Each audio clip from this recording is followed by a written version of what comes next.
They found Bigfoot drinking a cappuccino in a Portland bookstore, and that was only the beginning. Welcome to What If Horizons, the podcast where reality politely steps aside and lets speculation take the wheel. Today's episode will ask a question no rational government wants to admit they've already tried to answer with a Pentagon task force. What if every myth and legend ever whispered by a campfire, carved on temple walls, or screamed by a Viking mid-mead binge turn out to be true? Imagine waking up one morning to news alerts that say Medusa just went viral, literally, after a startled Instagram influencer turned into stone mid-selfie. Governments are scrambling to issue mirrored sunglasses. Meanwhile, Loch Ness is now a UNESCO-protected cryptid reserve. Airlines reroute around Bermuda again because the triangle is active, whatever that means, and the Pope just released an emergency encyclical about the sudden reappearance of fallen angels, one of whom apparently gave a TED Talk about the ethics of eternal damnation. Let's not sugarcoat this. Our world would go to hell in a flaming, two-headed chariot within days, or possibly hours, depending on how quickly Thor can get through airport security. But let's roll it back. The real fun starts with the moment people realize that these things were never legends in the first place. The word myth, once safely wrapped in quotation marks, becomes deeply problematic. History departments implode. Anthropologists lose their minds. Joseph Campbell is posthumously declared a prophet. Every ancient scroll previously dismissed as metaphor is now considered an eyewitness account. It begins with small things. Whispers. A few fuzzy videos. A chupacabra spotted in New Mexico, but this time it's holding a dead coyote like it's showing off a trophy. A centaur crashes a frat party in Ohio and wins 3 games of beer pong before galloping off into the night. And someone in Turkey uncovers a locked temple buried beneath another locked temple, which archaeologists promptly decide is above their pay grade, and seal back up while sweating profusely. Then the floodgates open. The Norse gods return, thunderously annoyed at how Marvel has been handling their brand. Odin files a lawsuit against Disney. Loki starts a podcast. Thor refuses to acknowledge Chris Hemsworth as canonical, citing a lack of beard credibility. Meanwhile, the Greek pantheon gets into a turf war with the Egyptian gods, who emerge from the sand in a blaze of sphinxes and divine parental trauma. RA insists on reorganizing the calendar.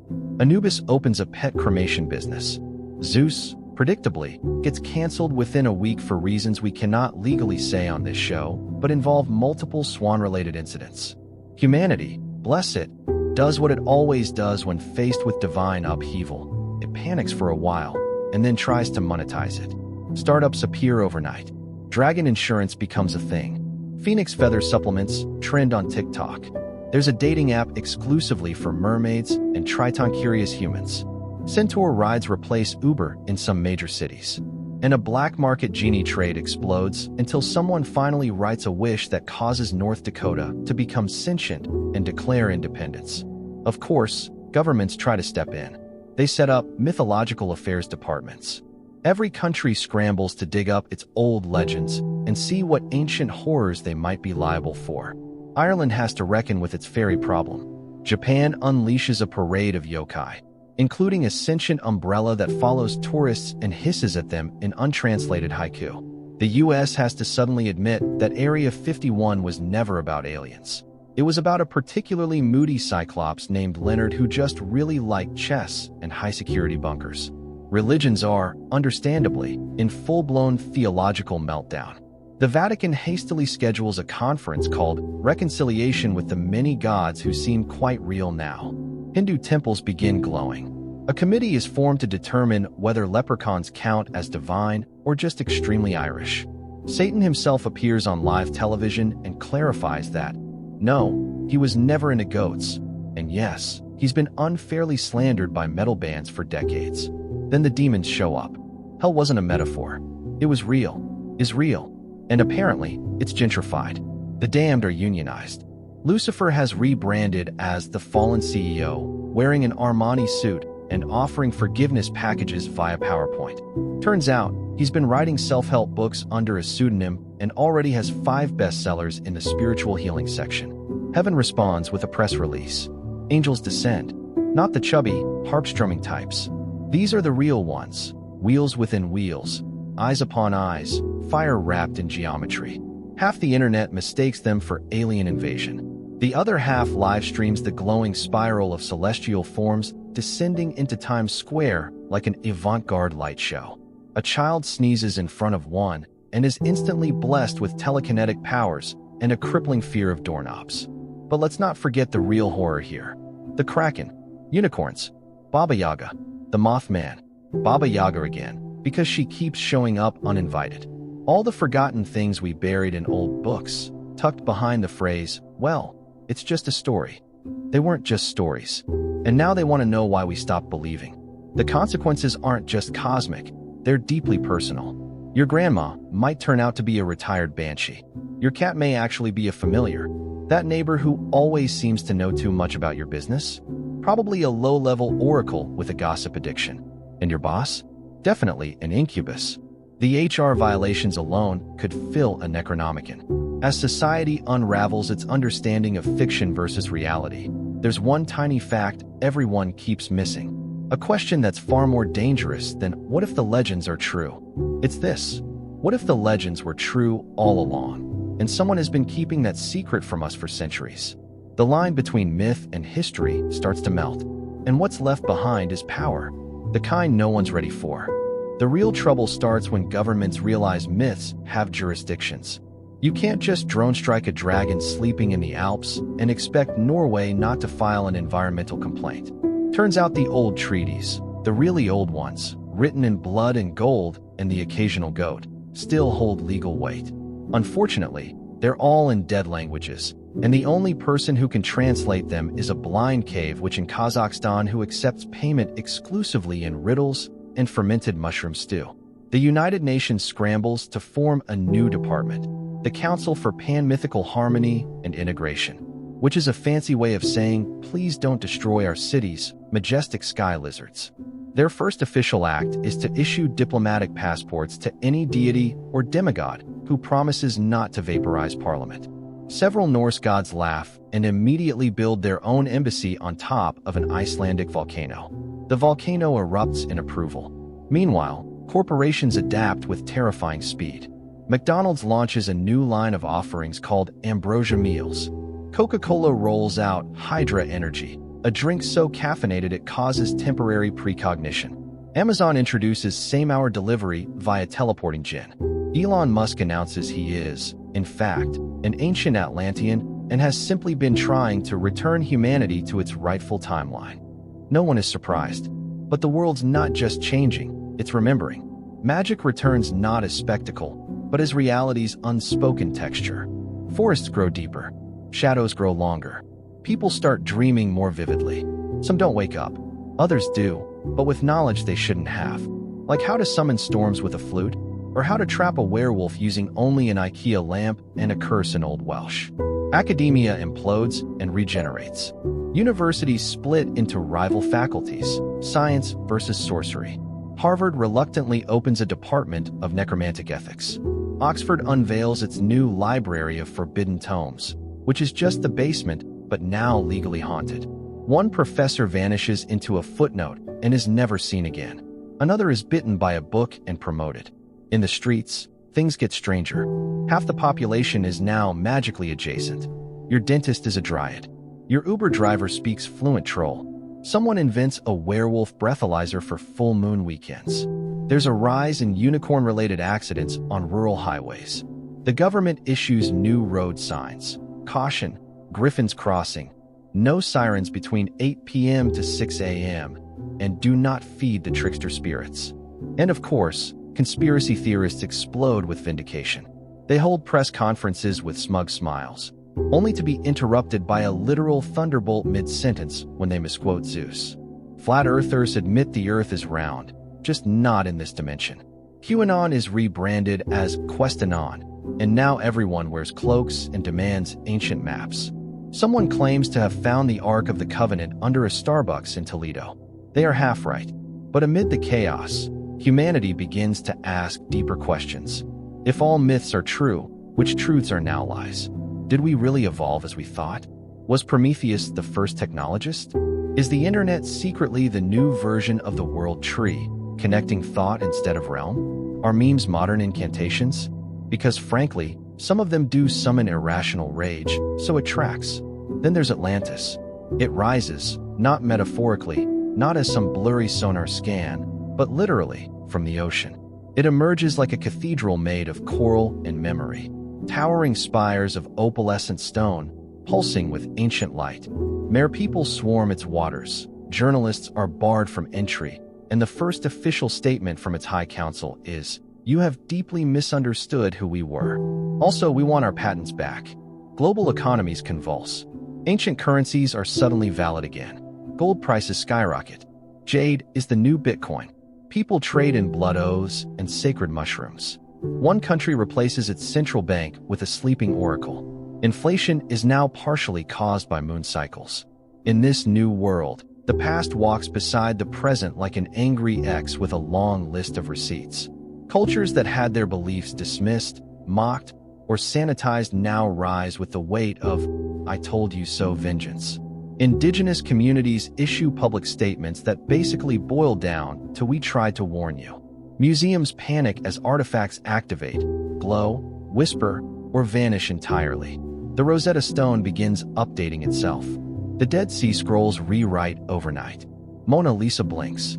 Religious institutions face a holy reckoning.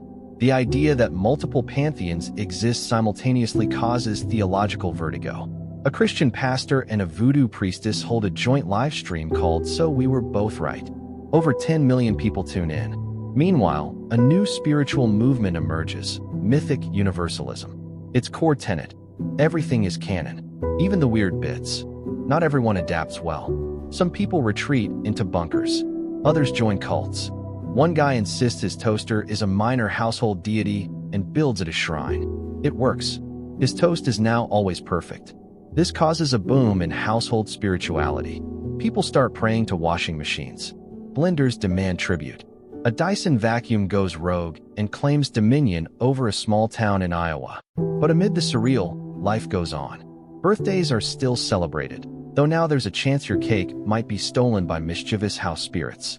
Commutes still happen, though teleportation gates sometimes reroute you through Valhalla. Weddings include new vows, like in sickness, in health, and in demonic possession. Taxes are now paid partially in coin, partially in favors to minor deities, and sometimes in riddles. You think you've seen it all. And then the moon starts singing. When the moon began singing, scientists had a collective meltdown. A NASA press conference featured 6 astrophysicists weeping into their laptops while a folklorist in the back muttered, "I told you so," with increasing smugness. The melody itself was haunting, half lullaby, half threat, like a mother singing her child to sleep while sharpening knives behind her back.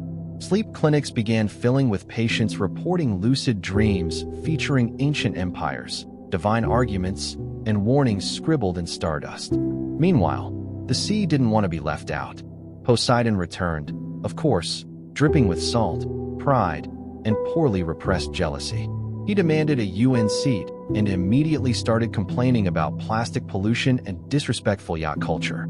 Tritons began patrolling the Atlantic with tridents that doubled as citation sticks. Cruise ships were boarded.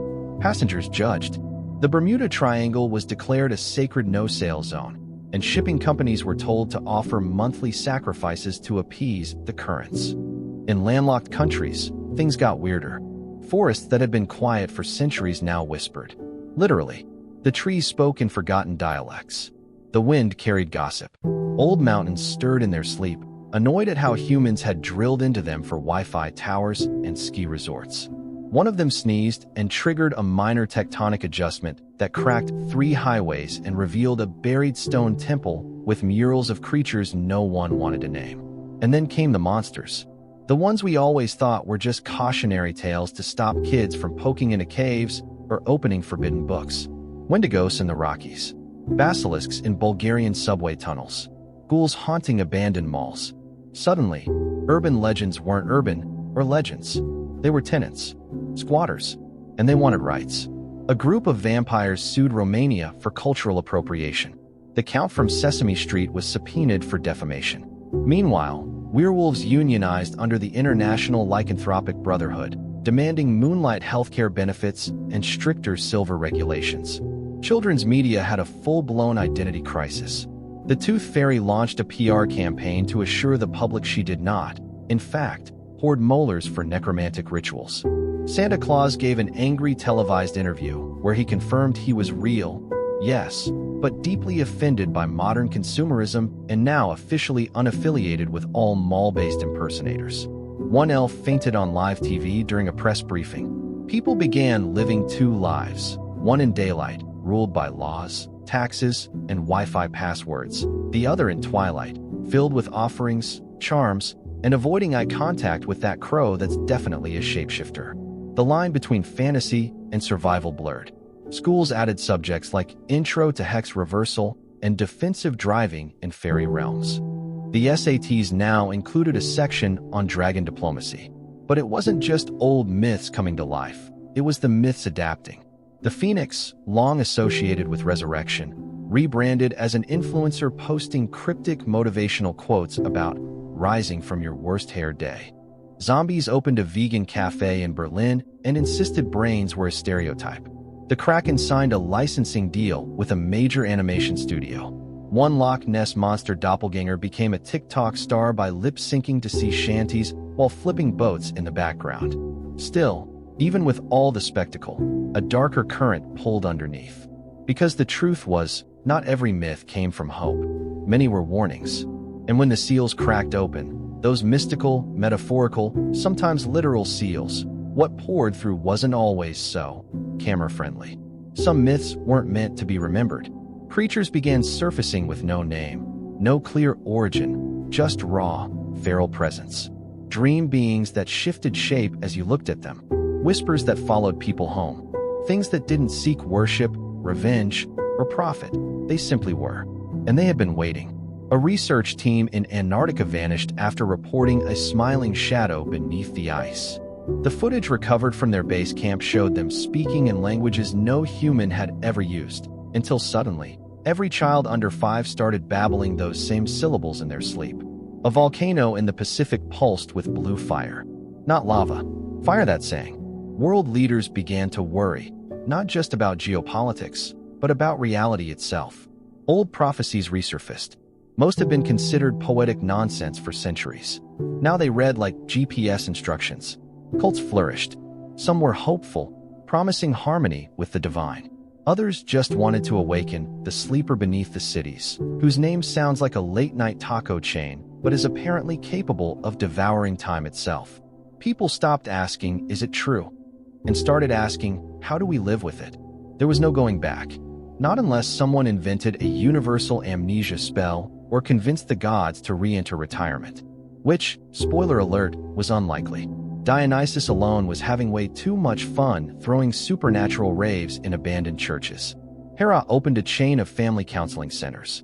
And Hades, who had spent millennia being painted as the bad guy, was now the most popular figure on mythic social media after a surprise viral interview where he said, "Look, I just wanted the dead to have order. You try managing 15 billion ghosts and see if you don't get a little cranky." Yet beneath all the divine posturing and bureaucratic panic, a strange truth began to take shape. We had always lived with myths. We just stopped admitting it. We thought we could explain everything away. That every ghost was a drafty window, every monster a trick of the mind, every miracle a math problem waiting to be solved. But the myths weren't waiting for belief. They were waiting for the moment we got arrogant enough to forget. And now they're here. They want a word. And they're not leaving until they've had it. It turns out Olympus has a filing cabinet. Several, in fact, stuffed with centuries of divine complaints, human infractions, and notes from the fates in barely legible handwriting. One particularly ominous folder is labeled 2020 and glows faintly when touched. When the gods returned, they didn't just bring lightning bolts and golden auras, they brought paperwork. The world assumed gods would be grandiose, wrathful, maybe a little cryptic. No one anticipated just how petty they could be. Poseidon immediately sued cruise lines for disrespectful hull design. Hestia threatened to shut down Airbnb for violating the sanctity of hearth. Hermes copyrighted the concept of express delivery. And Aphrodite? She launched her own fragrance line and publicly disowned all romance novels written after 1982. Meanwhile, Other pantheons weren't taking this lying down. The Aztec gods returned, demanding an apology for being called bloodthirsty in textbooks. Quetzalcoatl went on a 3-hour podcast rant about cultural erasure. The Mayan deities hosted a press conference where they calmly pointed out that their calendar never predicted the end of the world, just the end of your assumptions. The Hindu pantheon, already vast and multitasking, responded to the mythic renaissance like seasoned pros. Vishnu offered crisis management services. Kali was spotted demolishing billboards in Times Square, muttering about aesthetic crimes. Ganesha, naturally, became a popular motivational speaker. "Remove obstacles," he said, smiling, "or I will." And then came the negotiations. The world's top diplomats were dragged into what quickly became the most chaotic summit in human history, the Council of the Formerly Imagined. It was held in a dimension that fluctuated between an ornate throne room and a suburban Starbucks, depending on who was speaking. The Greek gods demanded respect based on cultural seniority. The Norse contingent shouted them down with drinking horns. Egyptian deities arrived late and smug, declaring themselves the original influencers of eternity. Humans, caught in the middle, brought PowerPoints. The proposal? A shared governance model. Earth would be co-managed by humanity and mythkind. It sounded noble, logical, until someone remembered the last time gods were in charge. Half the continents caught fire, and a man was turned into a spider for asking too many questions. Still, both sides agreed something had to change. Reality, already straining under the weight of belief, began showing symptoms. Gravity flickered in Peru. A giant turtle blinked off the coast of New Zealand. Mirrors started misbehaving. Some refused to reflect humans at all. Others showed alternate versions, one of whom waved and winked disturbingly often. And then there was the other place. No one knew what it was exactly. A realm? A memory? A myth that got too powerful and broke free?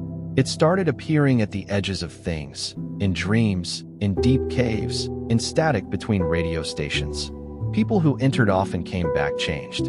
Speaking in verses, smiling too much, describing cities made of bone, rivers of stars, and a woman with 3 faces who offered them tea and terrible advice. Academics try to study it. Governments try to weaponize it. Influencers try to livestream from it. Only one succeeded. His last words were, "like and subscribe," before turning into a mist of glowing vowels. The real tension came from belief itself. Because in this new world, belief is currency. The more people believe in a being, a creature, or a story, the more real it becomes. Which sounds romantic until you realize TikTok trends now have literal power. One viral post about a forgotten trickster spirit from Slovakian folklore resulted in spontaneous goat thefts across 5 countries and a talking potato giving financial advice in a CNN interview. Old gods began campaigning. RA started a YouTube channel, Solar Deity Reacts. Odin launched a blog called The One-Eyed Perspective. Coyote, the Native American trickster, got banned from Twitter 4 times and each time hacked his way back in, followed by a legion of feral memes. Even lesser-known entities tried to get in on the action. There were press kits, brand partnerships, publicists. Suddenly, being divine wasn't enough. You had to be marketable. Meanwhile, humanity got restless. Some embraced the chaos, started myth-punk subcultures, painted protective sigils on their doorposts, asked minotaurs for dating advice, but others rejected it, formed anti-myth militias, called themselves realists, claimed the gods were hallucinations, psyops, or elaborate CGI from an unholy alliance between Hollywood and ancient Babylon. But denying reality doesn't make it go away, especially when reality now wears a crown of antlers, speaks in riddles, and once turned your uncle into a frog for stealing sacred beans. And then, the sky cracked. Not a metaphor, not a poetic flourish. The actual sky. Just a hairline fracture at first, like a wrinkle in blue silk. But it pulsed with wrongness. The stars behind it didn't match any known constellations. Astronomers stared, cried, and then began muttering about the return of the old equation. One amateur stargazer vanished into their telescope. The tripod was left smoking. The mythic and the modern were colliding at terminal velocity. And somewhere deep in the noise, something ancient smiled. Because this mess, this collision of gods and apps, of prophecies and parking lots, this was the real myth. The one humanity never wrote down. The one that said, eventually, the stories will wake up, and they will want answers. The crack in the sky grew slowly, like a polite apocalypse. At first, most people assumed it was an elaborate viral marketing campaign. #SkyGlitch trended for 3 days, with influencers climbing rooftops to take selfies while pointing dramatically at the heavens. But then something fell out of it, a feather the size of a Volkswagen, pulsing with light and humming ancient lullabies in a dozen forgotten tongues. It landed in rural France. The cows haven't mooed normally since. Scientists scrambled to study it. They quarantined the area, suited up, and poked it with long sticks while muttering things like extra-dimensional resonance, and this is above our pay grade. The feather melted one of the sticks, turned another into a snake, and blessed a third with consciousness. The snake is now a philosophy professor at Sorbonne. Governments held emergency meetings. The question on everyone's lips wasn't, what is it? But how many more are coming? Because more were coming. Not just feathers. Symbols. Beasts. Sounds. One morning, every rooster in Argentina crowed in perfect harmony at 3:33 a.m. A melody later identified as an ancient summoning chant for an Aztec storm god. Lightning struck the same spot in Mexico City 8 times that day, and nobody was surprised. And then the lawsuits began. You'd think divine reappearance would be all fire and brimstone, but no. Some entities decided to play it safe. After all, this was the modern world. So instead of obliterating blasphemers, they hired lawyers. A class action suit was filed by a coalition of Celtic spirits against every textbook that labeled them primitive. The Wendigo filed a defamation claim against horror movie producers. The Sphinx sued the Egyptian Tourism Board for misrepresenting her entire vibe. And the Banshees of Ireland demanded royalties from every Halloween attraction that featured a wailing woman in a nightgown. Suddenly, being a myth was a full-time job. Agents appeared. PR firms flourished. Marketing deals were signed with record speed. Vampires became beauty influencers. Dryads launched eco-lifestyle blogs. Satyrs hosted chaotic late-night shows. Even Cthulhu got a serial endorsement deal. Wake up the madness. Eat the void. Sales spiked. But with power came addiction. Belief became a substance, a drug, a digital commodity. Apps appeared to track your faith output, offering micropayments to gods for daily devotions. People subscribed to deities the way they once subscribed to newsletters. If you forgot to light your incense or missed your offering deadline, you'd get a polite push notification. Poseidon is displeased. Rehydrate now to avoid divine drought. Worse still, rogue myths began harvesting belief. Urban trickster spirits hijacked social media algorithms. Cults disguised themselves as wellness brands. A deity no one remembered, known only as the Smiling One, became wildly popular among teenagers, offering cryptic blessings in exchange for likes. It started with harmless miracles. Then came the black eyes, the unblinking smiles, the humming at night. Reality began to warp, not all at once, but like seams under pressure. Some cities faded at the edges, replaced by older versions of themselves. Ancient temples erupted through parking lots. The Leaning Tower of Pisa straightened overnight, causing mass panic.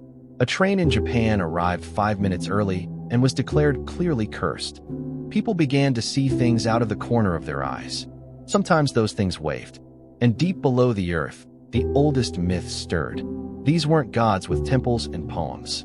These were older, hungrier, left out of every story for a reason. They began sending messages, not in speech, but in coincidence, in patterns, in unseasonal weather. A child in Prague dreamed of a name no one had uttered in millennia. That same name echoed through the ruins of an underground city found in Turkey the next day. No one could translate it. Those who tried bled from the ears or became strangely fluent in extinct languages. Back in the above-ground world, humans tried desperately to normalize the chaos. Late-night comedians joked about having Poseidon on speed dial for weather forecasts. Schools launched after-hours mythology clubs where kids practiced basic rune safety. One California town elected a kitsune mayor after she promised better recycling programs and trickster tax reforms. But it wasn't all funny. Hospitals filled with people suffering from belief overload. Too much exposure to raw myth was dangerous.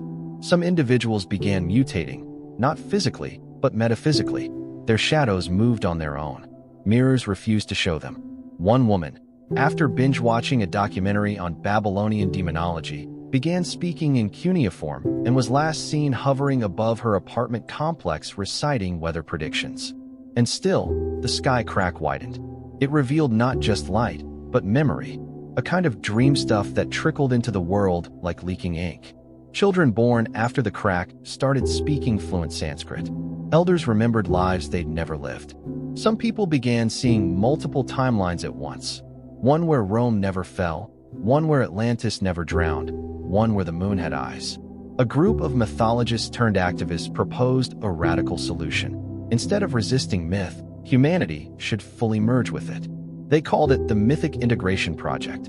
They argued that resisting belief was like trying to hold back the tide with a spoon. Their manifesto read, "We are stories. Let us become authors again." But others weren't convinced.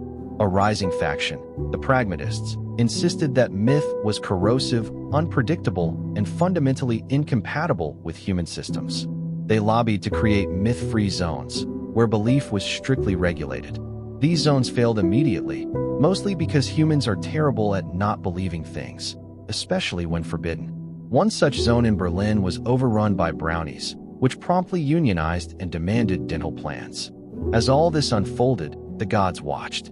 Some amused, some furious, some indifferent, because deep down, they knew this wasn't about humans rediscovering faith.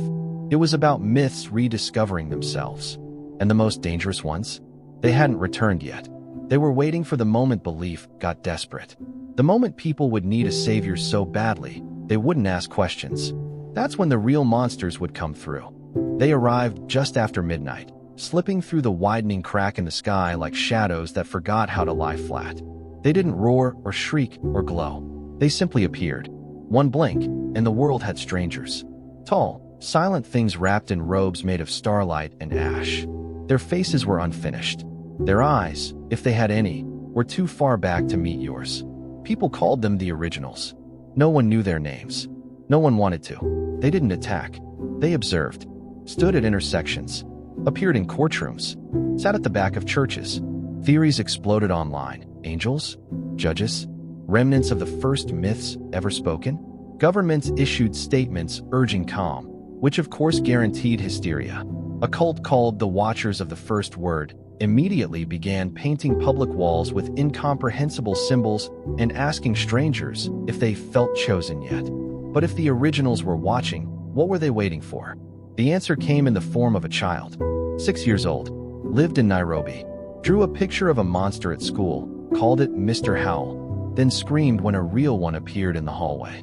Security cameras caught it, 12 feet tall, teeth like piano keys, voice like broken violins.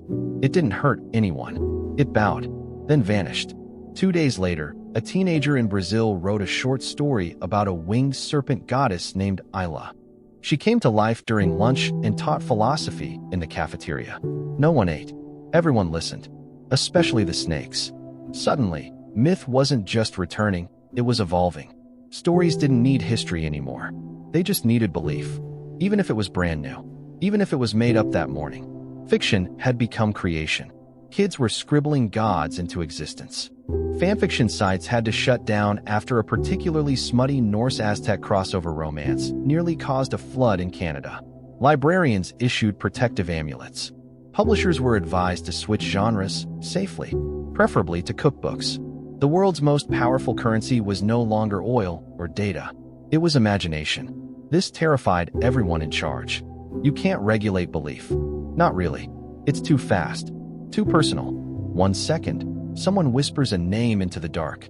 The next, a being with 10 wings and your dead grandmother's voice is asking what's wrong. Security agencies tried tracking dream activity. They failed. Military branches proposed weaponizing belief. Project Chimera, they called it. It resulted in one usable demigod, 17 lawsuits, and a general being turned into a hedgehog for 6 months. Worse still, older gods began getting nervous. They weren't used to competition. They weren't used to irrelevance. Thor showed up at Comic-Con demanding people stop memeing me into mediocrity. Anansi threw a tantrum on live television when a 4th grade class in Ohio wrote a better trickster myth in 20 minutes. And Athena? She quit. publicly, left a note on the Parthenon that simply read, "You have Google now. Figure it out." Some deities tried adapting, hosted game shows, starred in reality TV, launched dating apps. But the truth was clear: mortals were writing the myths now. And they didn't always write kindly. Because belief is a mirror.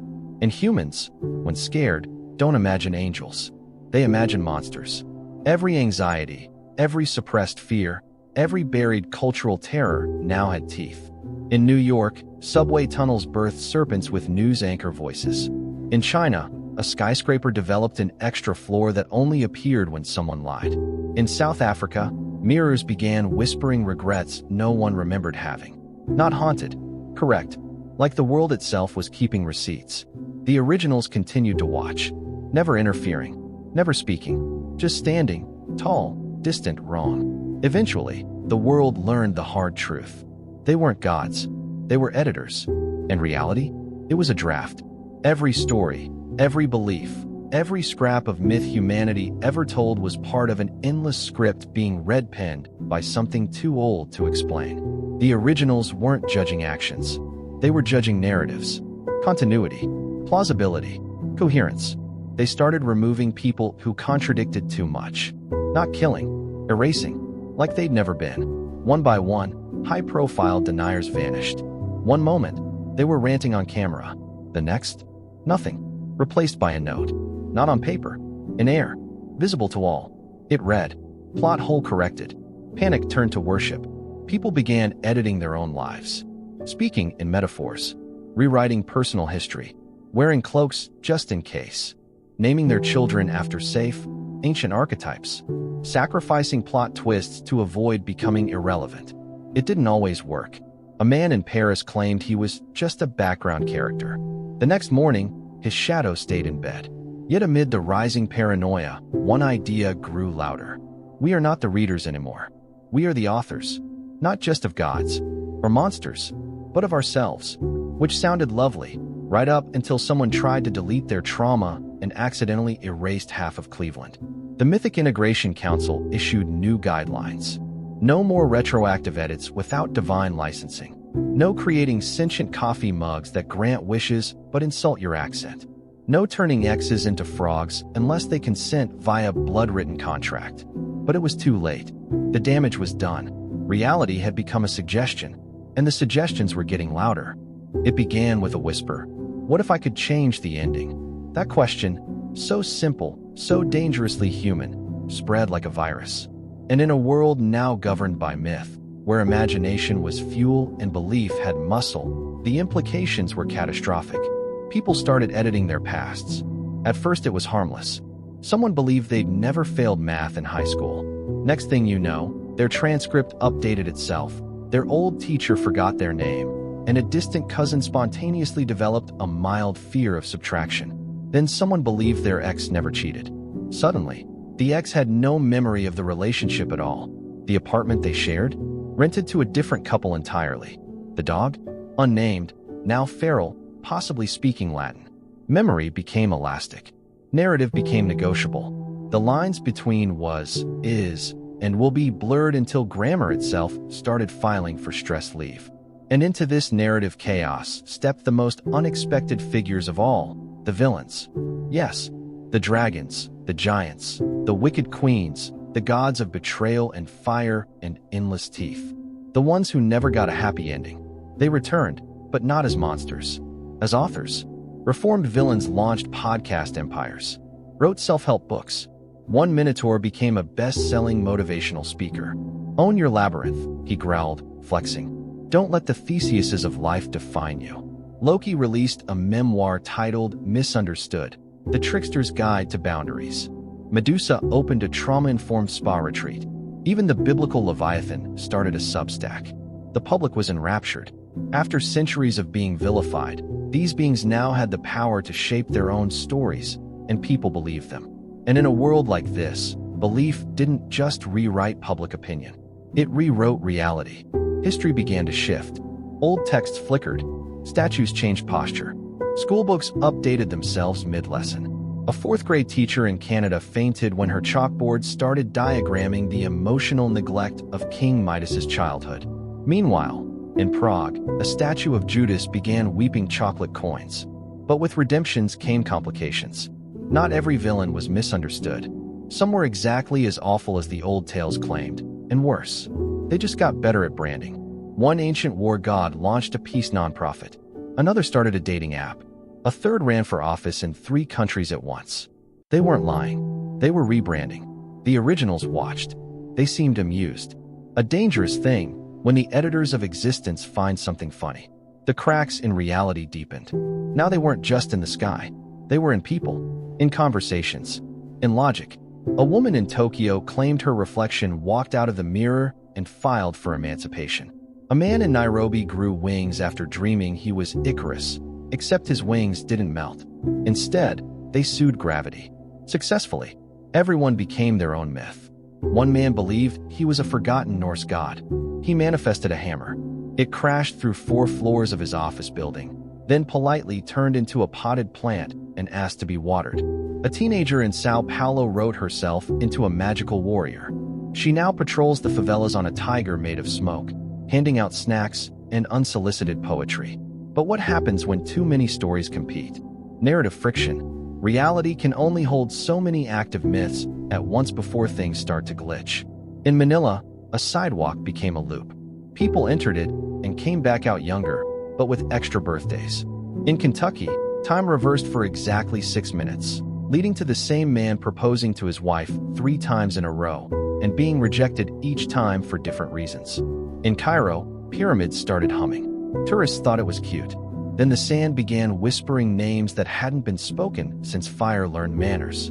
The Mythic Integration Council, now operating out of 3 dimensions simultaneously, declared a moratorium on unauthorized personal plot twists. No turning into a demigod before lunch. No rewriting your species during tax season. Definitely no romantic subplots with cryptids without signed consent forms. But enforcement? That was a joke, because people had tasted power. And nothing intoxicates quite like becoming the author of your own fate, even if the ink is borrowed and the quill bites. In the middle of all this madness, something far older stirred. Not a god, not a monster, a blank page. It appeared in cities, towns, dreams, empty sheets of parchment, drifting through streets, glowing softly. People who touched them disappeared. Some came back. Most didn't. The ones who returned were changed. Not visibly, but something about them was too consistent. Their eyes didn't blink. Their words didn't stutter. Their lives began to unfold like pre-written scripts.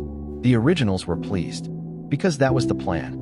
This was never about stories coming to life. It was about life becoming a story. And stories, as everyone knows, need editors. They spoke at dawn, not in words, but in revision. The originals didn't open their mouths or issue proclamations. Instead, entire cities awoke rewritten. Names changed, streets rearranged, people misplaced. A man in Buenos Aires woke up to find he had always been a baker, despite remembering a decade-long career in aerospace engineering. A woman in Warsaw discovered her childhood never involved parents, just a kindly wolf who raised her in a Soviet-era apartment block and taught her ethics and chess. The original's first demand wasn't law or sacrifice. It was coherence. They began issuing narrative correction orders. If your life story didn't meet basic mythic logic, clear arcs, symbolic resonance, emotional payoff, they edited you. Not to punish, but to streamline. Bureaucratic cosmic clarity. Your story had to serve the larger theme. If not, you got erased, rewritten, or reassigned. And thus was born the plot police. Not actual officers. Not even people. These were self-aware archetypes, walking cliches, personified motifs with badges. There was the mentor, the trickster cop, the stoic love interest. They traveled in threes, because everything was more poetic that way. They carried typewriters that could erase events by retyping them. They didn't knock. They simply entered, offered narrative feedback, and asked if your existence really needed a subplot. Resistance formed, of course. Humans have always rebelled against editors. The unwritten movement took root across the world, a loose collective of anarchists, poets, and people too inconsistent to be edited. They spoke in riddles, wore plot armor made from dreams, and carried fragments of untold stories. They built safe houses and paradoxes and anchored themselves with irony. Their leader? An unnamed woman with ink-stained fingers and no backstory. She changed faces hourly. She claimed to be the first plot hole, the original inconsistency the universe never corrected. Her followers called her the editor's nightmare. The originals called her the footnote. Meanwhile, cracks in reality began whispering louder. Not just words, opinions.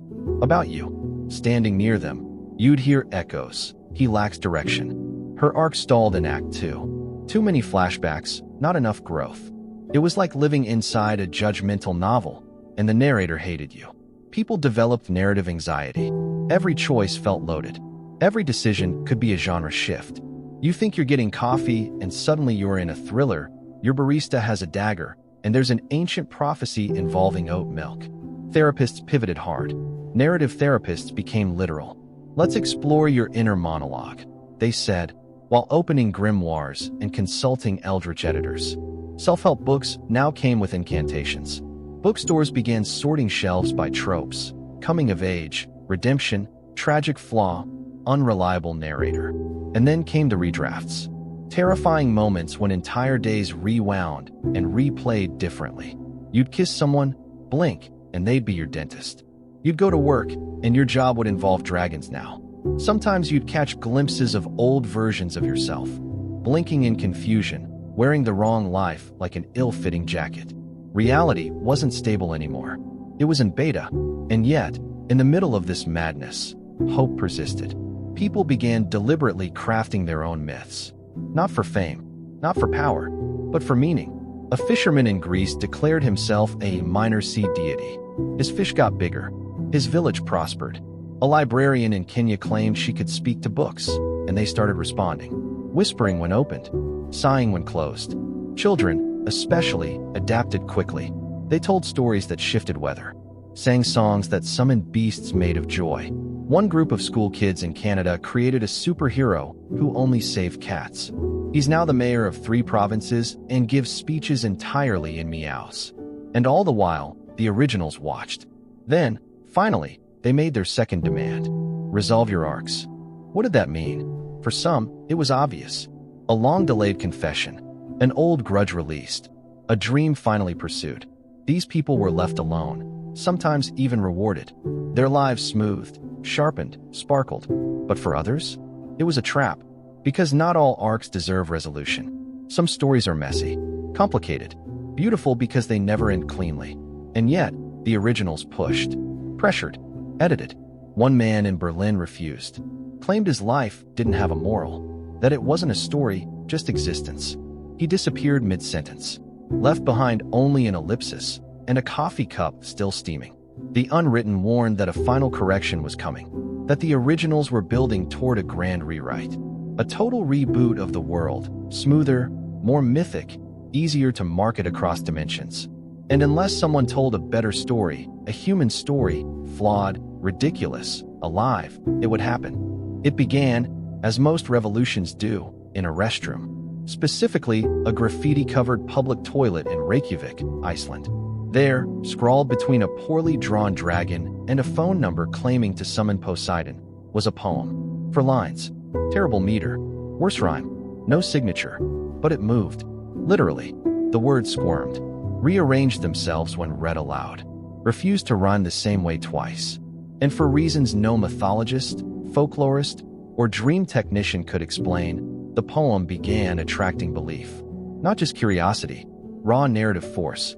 People came from across the globe, not to read the poem, but to misread it, to interpret, reinvent, misquote, mistranslate, parody. A teenager turned it into a punk song. A grandmother embroidered it on her curtains. A bird flew into the stall, pecked the wall, and dropped dead. Days later, it returned as a prophet. The originals noticed. They hated it, because the poem had no arc, no theme. It wasn't part of their design. It was pure chaos, an accidental myth birthed by bathroom boredom, a narrative infection, and worse, it was spreading. Cities began experiencing what the Mythic Integration Council called irregular lore emergence. Mundane objects came to life with complex, contradictory backstories. A toaster in Marseille claimed it was the reincarnation of Joan of Arc's favorite spoon. A lamppost in Buenos Aires lit only when someone whispered a lie. A bus in Toronto kept insisting it had once been a unicorn. And people? Oh, people were magnificent. One woman declared herself queen of the leftovers and could summon feast-worthy meals from fridges previously declared barren. A child proclaimed war on bedtime, wielding a glowing sock puppet that issued decrees in rhyming iambic pentameter. An old man wrote a love letter to entropy and accidentally created a sentient shadow that now gives unsolicited relationship advice in prog cafes. These weren't gods. These weren't legends. They were glitches, defiant narrative noise. And so, the originals acted. They began harmonization. Reality slowed, became quieter, less spontaneous. Coincidences dropped by 42%. Déjà vu incidents ceased entirely. People stopped dreaming in color. The world smoothed. Predictable, like a soap opera stuck in neutral. Every conversation sounded like exposition. Every moment felt rehearsed. But deep underground, in the folds of forgotten stories, the unwritten were ready. They'd spent months, years, eras, crafting the anti-narrative. A story with no clear protagonist, no hero's journey, no satisfying resolution. Just moments, contradictions, jokes that made no sense, characters who existed solely to argue with the narrator, a plot that refused to climax. It was a mess, and it was perfect, because it reminded people of life. They released it at midnight, not as a book, not as a broadcast, as a whisper. 1,000 people standing in silence across the world, each one muttering one incomplete line of a different, conflicting version of the story. Some sang, others sobbed. One man just screamed, "But why is the goat crying?" for 20 minutes. And something broke. Not violently, not loudly, but definitively. The sky crack trembled and blinked. Reality stuttered. Somewhere in Nevada, a cactus gave birth to a chandelier. In Seoul, a statue of Confucius demanded bubble tea. 1,000 forgotten gods, too obscure for even Wikipedia, appeared in a pub in Manchester and formed a jazz band. A duck in Cairo became the legal president of 4 square blocks. No one questioned it, because belief had finally broken free from the leash. The originals responded with fury. Lightning rewrote street signs. Lakes turned to ink. Histories unspooled. The moon wept footnotes. But they were losing control. Every attempt to edit reality only created more chaos. More belief. More weird. A man in Denver claimed he had always been a professional dream tamer. People believed him. Reality did too. His job became real. He was very underpaid. And as this chaos crescendoed, the unwritten gathered in silence. They knew the climax was near, not a battle, but a question, a choice. The originals issued one final offer: resolve or be removed. A final reset, a clean world, coherent, mythic, legible.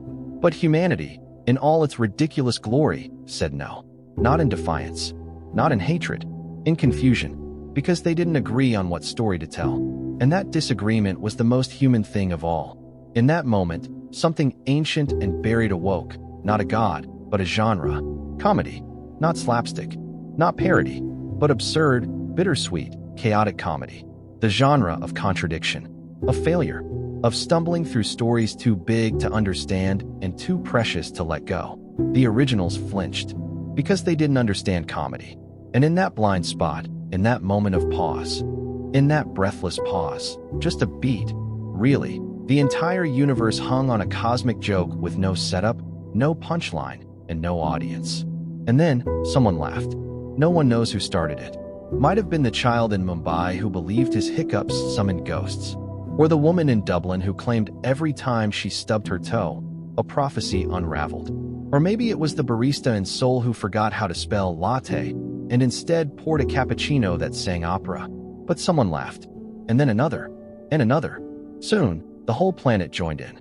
Not out of joy, or madness, or victory, but because, in that moment, the world made absolutely no narrative sense, and it was beautiful. Laughter, it turned out, was the one thing the originals couldn't edit. It wasn't tidy. It didn't follow arcs. It burst forth without permission or outline or theme. It didn't care about logic or tone or pacing. It didn't need belief. Just absurdity and the willingness to surrender to it. The originals staggered. Their forms flickered, not from rage, but irrelevance. You see, they'd thrived on structured belief, clean stories, beginning, middle, end.